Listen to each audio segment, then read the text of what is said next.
বাংলাদেশ এবং বিশ্বের অনেক বড় ক্ষতি হয়েছে গত 12ই ফেব্রুয়ারির নির্বাচনে।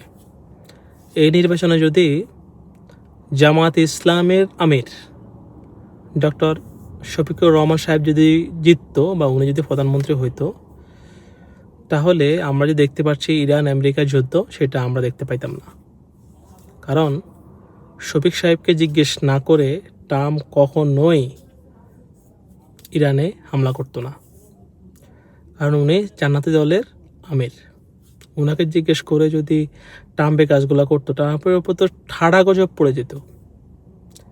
তাই তো তাদের লোকজন তারেক রহমানের নামে স্লোগান দিচ্ছে যে ইরানে হামলা কেন, তারেক জিয়া জবাব চাই। কারণ ট্রাম্পও হয়তো তারেক জিয়াকে জিজ্ঞেস না করে এই কাজটা করেছে, কিন্তু শফিক সাহেব হলে না না না না না, ওনাকে জিজ্ঞেস করে ট্রাম্পের এত হ্যাডম, ট্রাম্পের এত না না না, এটা করতোই, আমি শিওর করতো। বাংলাদেশের মানুষ বোকা, সেই জন্য ভোট দেয় নাই জুম্মা শফিকের দলকে। তারা দিলে পারলে কিন্তু আজকে আমরা এই যুদ্ধটা দেখতে পারতাম না।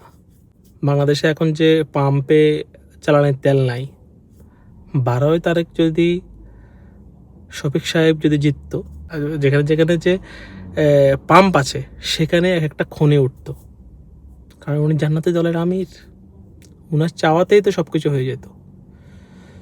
আর এই যে খনি, এই যে তেলে ভরপুর হয়ে যেত, বাংলাদেশের অর্থনীতি কোথায় চলে যেত? আল্লাহ, অনেক বড় ভুল হয়ে গেছে। বাংলাদেশের মানুষ, সারা পৃথিবীর মানুষ অনেক ক্ষতিগ্রস্ত হয়ে গেছে।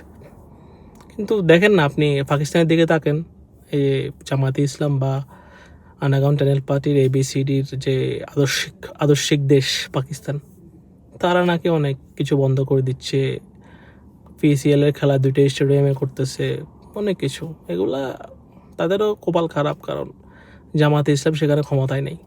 দেখেন, আমাদের এই সাউথ এশিয়ায় 2টা মতো দলের আইডিওলজি সেম, 2টা ধর্ম আলাদা বাট আইডিওলজি সেম। সেটা হচ্ছে কি বিজেপি আর হচ্ছে জামাত।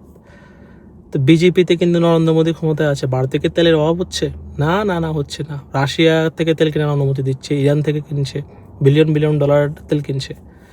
ট্রাম্পে মোদীকে তার ফ্রেন্ড মোদীকে জিজ্ঞেস না করে কোনো কিছুই করে না। বাংলাদেশ কিন্তু এই জিনিসটা পারলো না। আপনি চিন্তা করে দেখেন, এই যে ঈদ পণ্য মিলনীতে যেভাবে আমেরিকান এই আপনার কূটনীতিককে যেভাবে জড়াজড়ি করছে, যেভাবে আঞ্জাঞ্জি করছে, যে হাসিটা দিছে, কতটা ভালো সম্পর্ক থাকলে এটাতে বোঝা যায় যে ট্রাম্পে ওনাকে জিজ্ঞেস না করে কিছুই করতো না। অথচ আপনারা হারে কি করলেন আপনারা, আফসোস।